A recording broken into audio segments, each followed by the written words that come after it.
What's up, everybody? I'm Stella Chung, and this is the Weekly Fix, the show where we round up all the gaming and entertainment headlines you may have missed this week. According to leaked info, Rockstar has shelved plans for remasters of GTA 4 and the first Red Dead Redemption. Plus, EA really is out here making fun of single-player games. In the entertainment world, Lena Headey has been cut from Thor: Love and Thunder, and Taika Waititi forgot Natalie Portman was already in the Star Wars universe. Hope you're having a good one, and let's jump right into it.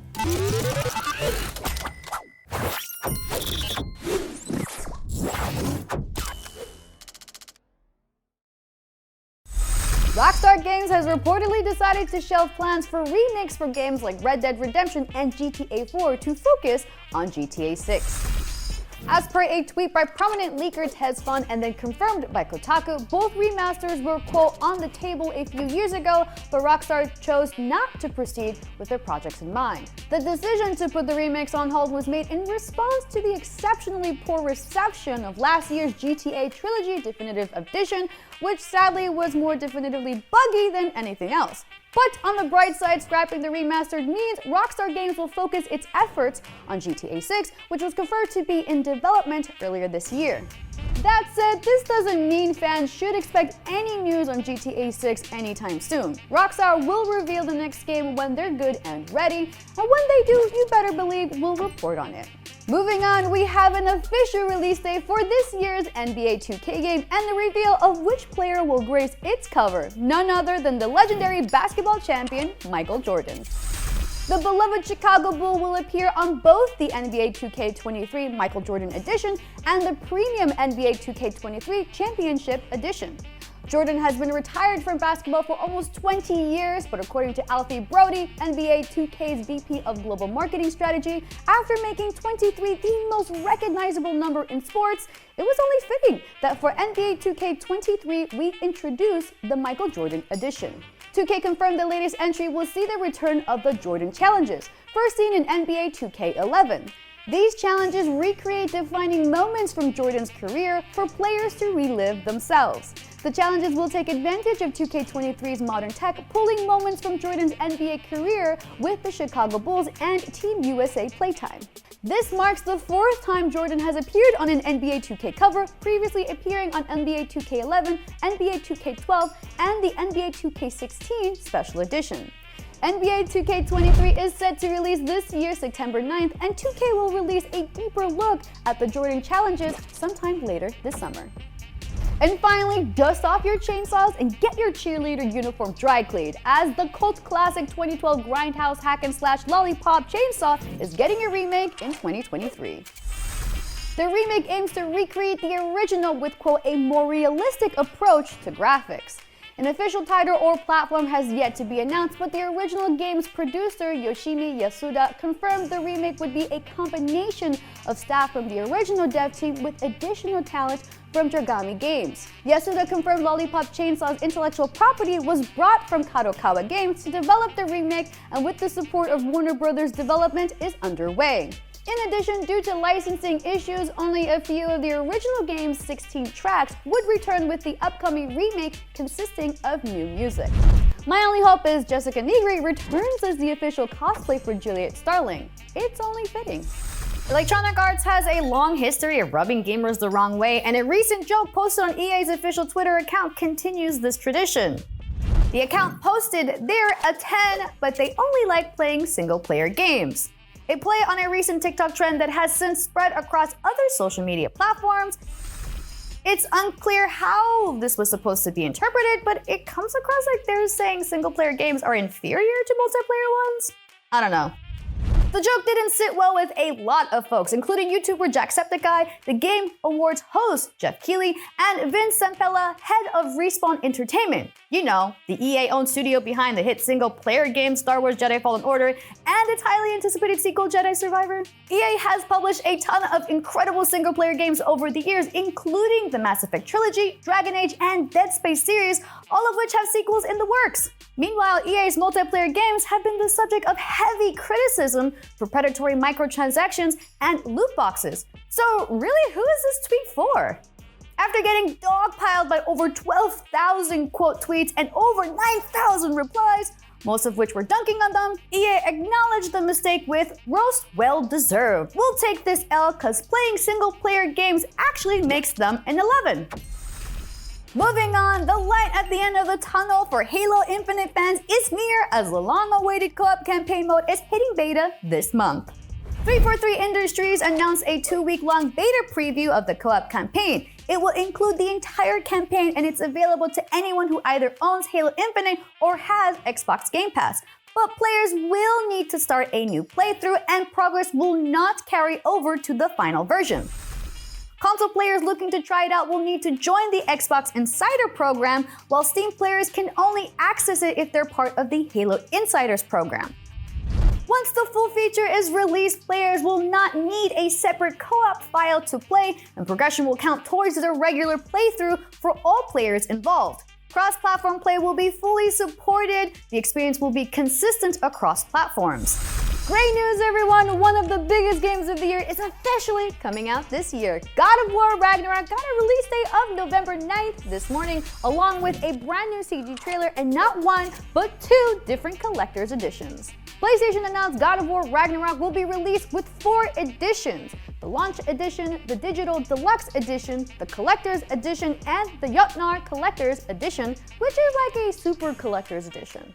The regular Collector's Edition includes a download code for Ragnarok on PlayStation 4 and PlayStation 5, a steelbook display case that's literally just for displaying since there's no physical disc. You also get a 2-inch replica of Atreus' veneer twin carvings, a set of dwarven dice complete with carrying pouch. But the real selling point is clearly a 16-inch tall replica of Thor's signature weapon, Mjolnir. The Collector's Edition will also include a bunch of digital items, including cosmetic upgrades for armor and weapons, the soundtrack, a digital mini art book, an avatar set, and a PlayStation 4 theme. The Jotnar's Collector's Edition has all that, plus a 7-inch vinyl record with music by Bear McCreary, a set of 3 pins, more dice, a cloth map, and the one-size-fits-all legendary Dropnir ring, which may or may not fit you.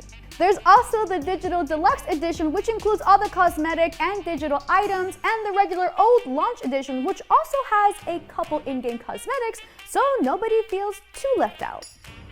No official pricing just yet, but pre-orders start July 15th at 10 a.m. Eastern Time. Speaking of big fancy collector's items, Nintendo has announced its first special edition OLED Nintendo Switch, and if you're wondering why it's got paint all over it, it's to celebrate the launch of Splatoon 3. This announcement comes by way of Nintendo's official YouTube channel, which shows off this version's unique dock splattered with paint and 2 Joy-Con that those darn Squid Kids have tagged up with their colorful graffiti. The original OLED Switch was released last year and features a wider, brighter screen, upgraded battery, improved kickstand, and Bluetooth support. It's not quite the Switch Pro fans have been hoping for, but if you got a launch Switch that's showing its age and you don't mind a little cephalopod vandalism, the Splatoon 3 version could be for you. Splatoon 3 drops on September 9th, and the limited edition Switch will come 2 weeks earlier on August 26th, retailing at $359.99. $10 more than the standard Switch OLED model. Considering it doesn't come with the game, they should offer a discount since it's been visibly ransacked by delinquent calamari. And finally, speaking of brightly colored things coming soon, a streamer might have leaked that She-Hulk is the next DLC character joining the roster of Marvel's Adventures. The awkward part? He did it while he was streaming with one of the developers. Funny, you want a funny fact about She-Hulk? I don't know if I can say this. I think it was public knowledge. I'll just say this. Okay, I don't like the face of Brian's Guest streamer Technique TV was live on Xbox's official Twitch channel, joined by Avengers lead designer Brian Wagner. Technique casually mentioned that his acting coach would be voicing She-Hulk in the game. Realizing mid-sentence that this might not have been public knowledge, with his best poker face, Wagner sidestepped saying, "Nope, no, we have never announced She-Hulk. We're working on our next hero. We haven't said who it's going to be yet." Oof. Last week, Jane Foster became playable in Adventures just in time for her appearance in Marvel's blockbuster Thor: Love and Thunder, so it would make sense She-Hulk would appear in the game close to her Disney Plus series debut on August 17th. But we will have to wait for a word from Crystal Dynamics for official confirmation, but you gotta admit that was kind of a priceless moment. I mean, just look at Wagner's face the entire time. Tanika's actually a friend of mine. I should grill him and see if he has any more inside info. Or at the very least, never let him live down this moment. Nope, we've never announced She-Hulk. We don't announce things, you know. Oh, then never mind. Yeah. I don't know if that's true or not, but hopefully. Ron Gilbert, the point-and-click adventure game pioneer and director of Return to Monkey Island, says he will no longer be giving updates on the long-awaited sequel. The reason? Too many toxic commenters. Terrible Toy Box director Ron Gilbert explained on his personal blog that due to the amount of online abuse he's received following the decision to switch from pixel art to a more modern aesthetic, he will no longer provide updates on the project. Before shutting down his personal blog, Gilbert stated, "I'm shutting down comments. People are just being mean and I'm having to delete personal attack comments. It's an amazing game and everyone on the team is very proud of it. Play it or don't play it, but don't ruin it for everyone else. I won't be posting any more about the game. The joy of sharing has been driven from me." Gilbert previously mentioned that Return to Monkey Island may not be the art style you wanted or were expecting, but it's the art style I wanted, which is totally fair. It's become a beloved video game aesthetic now, but pixel art was a byproduct of the graphical limitations of technology at the time. Even if Ron had decided to make the new Monkey Island a text adventure with live-action FMV QuickTime events, there's still no excuse for that kind of toxicity. Return to Monkey Island was revealed back in April and is expected to be the conclusion to the Monkey Island series. The game is headed to PC and Nintendo Switch sometime later this year. It would be nice to have some updates from the director between now and then, but I guess we can't have nice things. Moving on, the remake of the negatively reviewed first-person shooter 13 is getting, well, another remake. Publisher Microids has entrusted the task of overhauling it to a completely different developer. In a post on the game's Steam page, Microids announced a hefty update will be coming to the game from French studio Tower 5, which has been in the works for over a year. The update will include refined art style, enhanced AI, reworked HUD, revamped sound, and a multiplayer mode that hopefully offers players a better experience. Back in 2020, 13's remake received scathing reviews at launch, with players voicing the same frustrations with the game. Publisher Microids affirms that the 2020 remake developer, Play Magic, would not be contributing to the remake's remake, and owners of the game should expect a free update when it arrives September 13th. 13 will also release on the Nintendo Switch that same day, and updates for PlayStation 5 and Xbox Series are also in the works. The president of Nintendo doesn't owe anyone an explanation for the company's business decision, with one exception: shareholders. One anonymous fan figured this out and bought 5.6 million yen, around $40,000 worth of Nintendo shares so he could ask one burning question during the annual shareholder meeting. Are they ever gonna make a new F-Zero or Wario Land game? Sadly, Nintendo president Shuntaro Furukawa had to politely shut him down, explaining that it is realistically difficult to develop new titles and remakes, including sequels, for every Nintendo game that people request. But we are very grateful and appreciate the expectation our fans have for our games. This translation comes by way of Video Games Chronicle, who also reported the story. F-Zero fans have been clamoring for a new entry in the futuristic racing series for nearly 20 years. The last entry was F-Zero Climax on Game Boy Advance, which came out in 2004. Wario's kept a bit busier, starring in last year's WarioWare Get It Together, but the last Wario Land style platformer was 2007's Wario Master of Disguise for Nintendo DS. Both Wario and F-Zero's Captain Falcon have kept busy as mainstays in Super Smash Bros. Ultimate, and Mario Kart 8 featured plenty of Wario, plus some F-Zero inspired karts, tracks, and Mii racing outfits. But we'll have to wait and see if they ever get more standalone games. Speaking of kart racing, the Smurfs will be getting behind the wheel of some very small motor vehicles in Smurfs Kart, which is slated for release sometime later this year. Yes, that's right, the beloved cartoon from the 80s is once again jumping on the hottest video game trend of the late 90s. Smurfs Kart is being developed by Microids, a French studio that was also behind the Smurfs mission Vileaf. Undeniably the best Smurfs game of 2021, mostly because it was the only Smurfs game that came out last year. This is actually actually the second time those white-capped vermin have appeared in a racing game. Smurf Racer was released for PlayStation 1. But hey, if you're stoked for Smurfs, buckle up, because this is the first of 5 Smurfs games currently in development. The only question now is, will Katy Perry be reprising her role as Smurfette from the hit 2011 live-action Smurfs film? Sadly, Miss Perry was unavailable for comment at the time of this reporting. It's time to take a quick break. When we come back, Lena Headey is being sued for her exclusion from Thor Love and Thunder, and some more Dragon Ball Super superhero news has been revealed. See you in a bit. Welcome back. Taika Waititi confessed that he asked Natalie Portman if she'd like to be in the Star Wars world, forgetting she had already played Padme in the prequels. But before that, Lena Headey is being sued by her former agency for being cut out of the latest Thor movie. Let's check out some more details. Actor Lena Headey was cut from the Thor Love and Thunder movie, and now she's reportedly being sued by her former agency for unpaid commission fees to the tune of $1.5 million. Now, according to Variety, this $1.5 million commission fee includes $500K for her earnings on Thor 4, despite the fact that she didn't even make the final cut of the Marvel film, as well as uncollected commissions from several other projects. Now, the company claims Headey owes them the commission under the terms of their agreement, while Headey and her team alleges she never signed a contract with the company. Now, Headey also claims that the company wasn't even involved in the negotiations regarding her role in Thor 4, as director Taika Waititi hit her up personally about the role. Now, in addition to Thor 4, the agency also wants Headey to cough up $650,000 for her role in the canned Showtime series Rita and $300K for her role in 9 Bullets. Now, honestly, it's no surprise she's no longer with that particular agency, but if they were involved in securing her roles in these productions, then, it kind of makes sense for them to want their agreed upon cut. But Headey asserts they've been paid up for the projects they had a hand in while representing her. Now, she was also simultaneously repped by another agency in the US, so she also had another company juggling projects for her as well. Now, along with Headey's scenes being nixed, so were Peter Dinklage's and Jeff Goldblum's. Now, the great thing for them is, well, they still got paid. Whether or not it shows up on screen is at the director's discretion. Now, I want y'all to let us know what you think down below.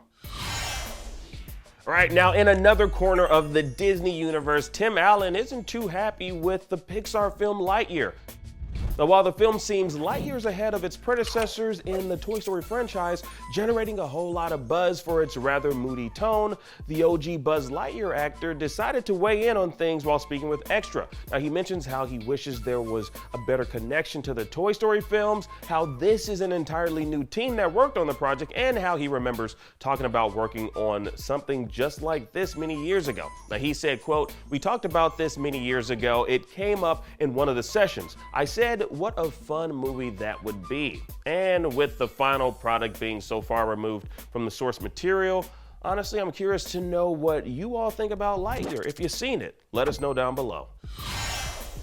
And finally, get a look at these new images from the upcoming Rise of the Teenage Mutant Ninja Turtles movie, headed to Netflix August 5th. Now, Netflix Geeked released these first looks, showing us what kinds of action the 4 brothers will be involved in. Now, the original cast from the Nicktoons series are all returning to send the half-shelled heroes out on top as they face a new threat in the streets. Thor Love and Thunder director Taika Waititi has been making the rounds promoting the new film, and one topic that's come up a few times is his previously announced Star Wars movie. In a Rolling Stone interview, he confessed that he asked Thor star Natalie Portman if she'd ever consider being in a Star Wars. Obviously, she was Padme Amidala in episode 1 through 3, to which Taika admitted he had forgotten about those. This has some fans outraged, but it's worth noting that Taika isn't a particularly serious guy, so take this soundbite with a grain of salt. It definitely seems more like a mildly embarrassing anecdote about having a brain fart than a confession that he didn't recall the prequels at all. Bear in mind, Taika directed an episode of The Mandalorian Season 1, as well as voicing the bounty hunter droid IG-11. I require an answer if I am to proceed. Alert. Whether or not Taika's Star Wars movie actually comes to fruition remains to be seen. It was announced back in 2020, but the director recently told the New York Times he's still writing the screenplay, and that'll determine if it gets made or not. If it does happen, he aims to expand the Star Wars universe. He told Total Film, quote, "I don't think that I'm any use in the Star Wars universe, making a film where everyone's like, oh great, well that's the blueprint to the Millennium Falcon. That's Chewbacca's grandmother. So maybe forgetting about the prequels for a bit is for the best." After Thor Love and Thunder, the next big blockbuster movie involving ancient gods and superheroes is DC's Black Adam, starring Dwayne "The Rock" Johnson as the overpowered anti-hero. We've gotten a good look at Adam himself, along with Justice Society of America members like Hawkman and Dr. Fate. But how the big bad will look on the big screen has remained a mystery until now. Our first look of Sabak comes by way of some official product shots of the upcoming action figure in McFarlane Toys' DC Universe line. In the comments, Sabak is a New York City mob boss who turns supervillain after getting demonic powers, which would explain the hordes and, well, generally demonic appearance. In the film, he's being played by Marwan Kenzari, who you might know as Jafar in Disney's live-action Aladdin or Joe in the Netflix original The Old Guard. Black Adam is hitting theaters on October 21st of this year, and between now and then, we'll definitely learn more, possibly if we get another DC Fandom digital event. Speaking of plastic things from DC films that you can buy, one of the most hated Batman costumes from one of the most hated Batman movies could be yours. The Batsuit worn by George Clooney in the 1997 cinematic train wreck that was Batman and Robin will be getting auctioned off at Heritage's Hollywood and Entertainment Signature Auction later this month. The opening bid, a whopping $40,000. But really, if you break it down, it's just $20,000 per bat nipple. Talk about a bat bargain. Am I right? No? Okay. Some other iconic and less ridiculed bat props will be up for sale, including one of the Joker's suits from Batman '89 and one of Riddler's canes from Batman Forever. The auction is being held from July 22nd to the 23rd and will also feature movie memorabilia from non-Bat films. If you could have one piece of Batman memorabilia, what would you pick? Let me know in the comments. Personally, I'd go for that jar of Granny's peach tea from Batman vs. Superman, but I'd probably wash it out before I poured my Arizona in there. We create a free and a